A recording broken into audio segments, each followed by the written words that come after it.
আদনাকুম। হাদিস শরীফের অর্থ তোমাদের মধ্যে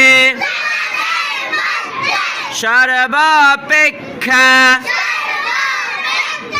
ছোট ব্যক্তি হইতে আমার মতবা যত বড় বেইলম আবেদের চেয়ে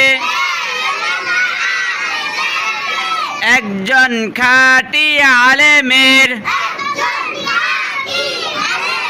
মতবা তত বড়। 6 নম্বর হাদিস শরীফ আউয়ালু মা ইউহাসাবু